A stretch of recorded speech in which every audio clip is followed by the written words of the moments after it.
मनुष्य की सबसे बड़ी दुर्बलता क्या होती है? सोचिए।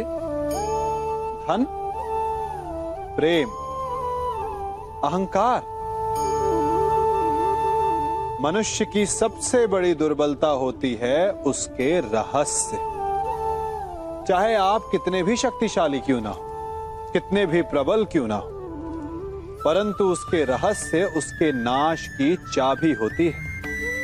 इसलिए यदि प्रबल रहना है, शक्तिशाली रहना है, समर्थ रहना है, तो अपने रहस्य को किसी को भी ना बताएं, ना मित्र को और ना ही शत्रु को, क्योंकि समय पड़ने पर कब कौन शत्रु हो जाए ऐसा कहना संभव नहीं। विभीषण को रावण के अमृत कुंड का ज्ञात था, इसीलिए प्रभु श्री राम रावण का वध करने में सफल हो सके। इसलिए उचित यही है कि आप अपने रहस्य को स्वयं तक ही सीमित रखें। मनुष्य जीवन की परीक्षा में सफल होने के लिए क्या नहीं करता? वो परिश्रम करता है, दौड़ भाग करता है, और ये सब करने के पश्चात भी जब उसका काम नहीं बनता तो वो नकल करता है ना? तनिक लौटिए अपने बचपन में, स्मरण कीजिए अपने बचपन की स्मृतियों का। क्या स्मरण हुआ? विद्यालय में जब आप परीक्षा देने जाते थे तो क्या होता था? आप ना सही, परंतु कोई ना कोई सफलता पाने के लिए नकल करता ही था और उत्तीर्ण भी हो जाता था, है ना? परंतु जीवन की परीक्षा ऐसी नहीं होती। कारण विद्यालय में सबके प्रश्न पत्र एक होते थे, परंतु जीवन के प्रश्न पत्र और उनकी कठिनाई सबके लिए भिन्न होती, तो निश्चित रूप से उनके उत्तर भी भिन्न होंगे ना। इसलिए यदि आपको जीवन में सफलता पानी है तो नकल ना कीजिए, स्वयं के प्रश्नों का उत्तर स्वयं ढूंढिए और सफलता आपकी ही होगी। मनुष्य का जीवन हार और जीत, विजय और पराजय, सफलता और असफलता के मध्य झूलता रहता है। आपके साथ भी ऐसा होता होगा, है ना? जब आप सफल होते हैं, किसी चुनौती पर विजय पाते हैं, तो मन प्रसन्नता से आनंद के उपवन में झूमने लगता है, और जब आप असफल होते हैं तब मन दुख और पीड़ा के सागर में डूबने लगता है। परंतु वास्तव में सफलता और असफलता है क्या? तनिक ध्यान से सोचिए। ये केवल हमारी मनोस्थिति मात्र है। हमारी पराजय तब नहीं होती जब हमारा शत्रु विजय प्राप्त कर ले। हमारी पराजय तब होती है जब हम पराजय स्वीकार कर लें। हम असफल तब नहीं होते जब हम लक्ष्य ना पा सके। हम असफल तब होते हैं जब हम प्रयास करना बंद कर दें। इसलिए प्रयास करते रहें और हार ना माने, क्योंकि जिस दिन आप हार स्वीकारना बंद कर देंगे, जीत आपके चरणों में होगी।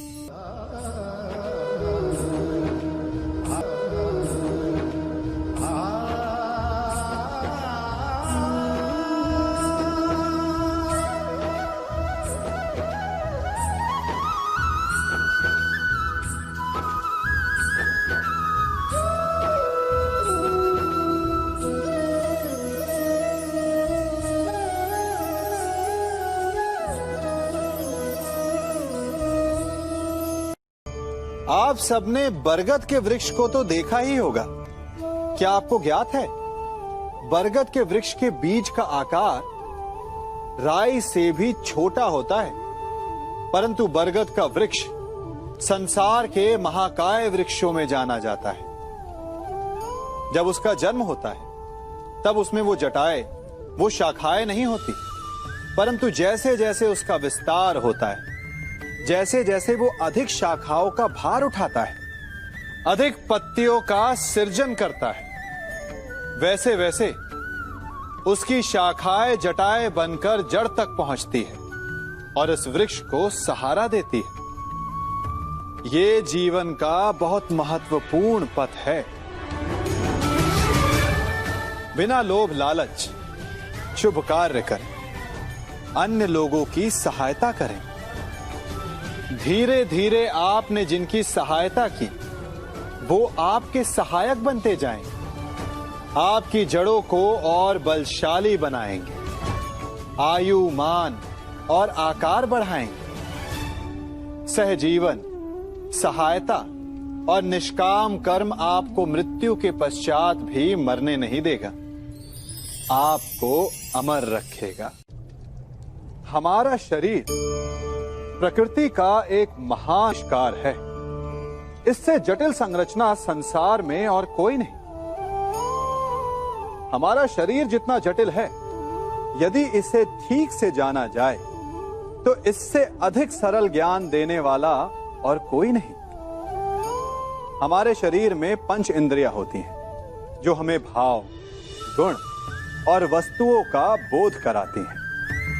हमारे पास आंखें हैं, नाक है, स्पर्श के लिए त्वचा है, कान है और जीभा है। सबका भिन्न भिन्न कार्य है। आंखों से देखना, कानों से सुनना, नथनों से श्वास लेना, त्वचा से स्पर्श करना और जीभा से स्वाद लेना। परंतु क्या आपने कभी सोचा कि प्रकृति ने हमें 2 आंखें दी, 2 नथुनें दी, 2 कान दी, स्पर्श के लिए ये पूरा शरीर दिया, स्पर्श के लिए ये पूरा शरीर दिया, परंतु जीभा केवल 1 दी। ऐसा क्यों? क्योंकि प्रकृति चाहती है कि हम देखें अधिक, सुने अधिक और ज्ञान अधिक अर्जित करें, बोले कम। क्योंकि अधिक वाचाल नाश को निमंत्रण देता है। स्मरण रखिएगा।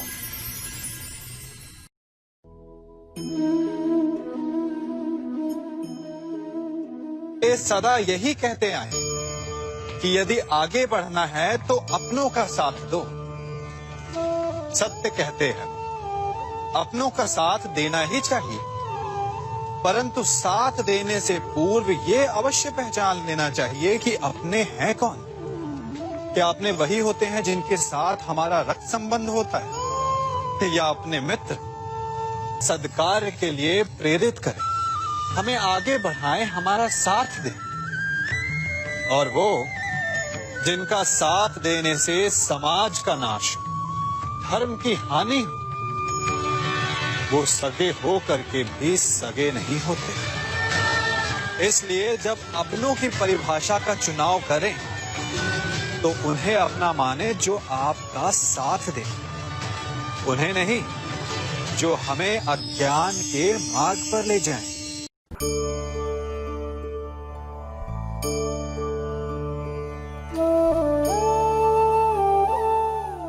आप जिनसे प्रेम करते हैं सदा उनके समीप रहना चाहते हैं, नहीं चाहते कि कभी अपनों से दूर होना पड़े, बिछड़ना पड़े। परंतु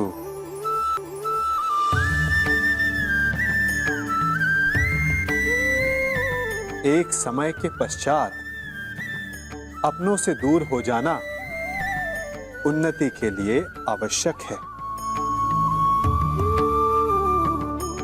आप माता पिता हैं ना?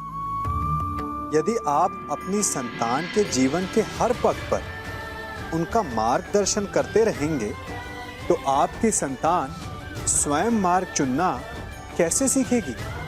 मार्ग के कांटों से स्वयं को बचाना कैसे सीखेगी? इसीलिए एक समय के पश्चात अपनों से बनाई गई दूरी सदा लाभदायक रहती है। आज मैं आप सबको एक कथा सुनाता हूं। एक दिन प्रातः एक व्यापारी अपने घर से निकला। घर से निकलते ही एक बिल्ली ने उस व्यापारी का मार्ग काट दिया। व्यापारी घबरा गया। वो फिर से घर लौट गया और शुभ घड़ी की प्रतीक्षा करने लगा। और जब वो पुनः अपने घर से निकला, तब वो वाहन जा चुका था जिससे राजा तक पहुंचकर उसे भेंट देनी थी। राजा को भेंट नहीं मिली। राजा क्रोधित हो गए। राजा ने उस व्यापारी का व्यापार बंद करवा दिया। इस कारण व्यापारी क्रोधित होकर घर पर अपनी पत्नी से लड़ बैठा। पत्नी अपने बच्चों समेत मैके वापस चली गई और उस व्यापारी के जीवन में यदि कुछ रह गया था तो केवल अंधकार। और इन सब का कारण वो उस बिल्ली को मानता रहा जिसने उसका मार्ग काटा था। ऐसा ही एक दूसरा व्यापारी राजा को भेंट देने निकला और उस व्यापारी का मार्ग भी एक बिल्ली ने काट दिया। वो व्यापारी तनिक घबराया, परंतु उसने आगे बढ़ना अधिक उचित समझा। राजा तक वो समय पर पहुंचा। उसने राजा को भेंट दी। राजा प्रसन्न हुए और राजा ने व्यापारी को अपना व्यापार बढ़ाने की अनुमति दी, स्वर्ण आभूषण दी। जब व्यापारी घर पर पहुंचा तो पत्नी को आभूषण और अपने बच्चों को देने के लिए वस्त्र थे उसके पास। हर ओर प्रसन्नता थी। समझ रहे हैं ना? दोनों के साथ एक ही प्रकार की घटना हुई, परंतु दोनों की प्रतिक्रिया भिन्न थी। ऐसा ही हमारा जीवन भी है। हमारे जीवन में प्रारब्ध का अपना स्थान है, परंतु उससे कई अधिक महत्वपूर्ण हमारी प्रतिक्रिया का प्रभाव है, क्योंकि यही हमारे जीवन को आकार देते हैं। इसलिए अपनी सोच को सकारात्मक रखिए। आपका जीवन सदैव आनंदमय।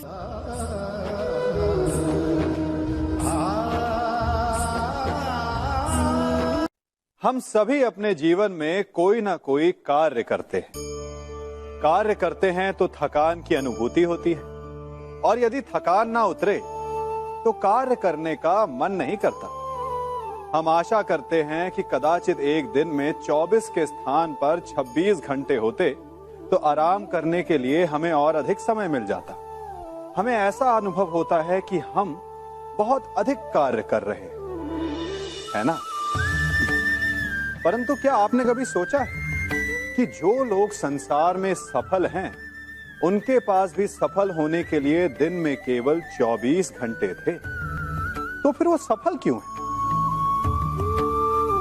इसका एक छोटा सा रहस्य है। वो कार्य चुनते हैं जो उन्हें प्रिय है, जिसे करने में उन्हें आनंद आता है। उन्हें लगता ही नहीं कि वो कार्य कर रहे हैं, उन्हें लगता है कि वो प्रतिपल आनंद मना रहे। और जब आप आनंद मनाते हैं तो थकान कैसी? इसलिए यदि आप जीवन में कोई भी कार्य करें तो वो आपके मन को भाना चाहिए, या जो कार्य आप कर रहे हैं उसे अपने मन को भा देने दो। सफलता आपको मिलेगी। कभी सोचा है हमारा जीवन भी उस रेत की घड़ी की भांति है? रेत नीचे गिर चुकी है, वो हमारा अतीत है। जो अब भी ऊपर है वो हमारा आने वाला भविष्य है, और वर्तमान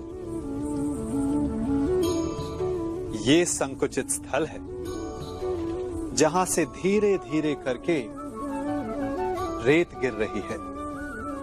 अर्थात हमारे पास जीने के लिए यही एक क्षण है। उसका उपयोग कैसे करना है ये हम पर निर्भर करता है। जो बीत गया उसका दुख मनाना है, या जो भविष्य में होने वाला है उसकी प्रतीक्षा में क्रोध करना है। सब कुछ करने के लिए यही एक क्षण है। प्रसन्न रहना है तो उसके लिए भी यही एक पल है।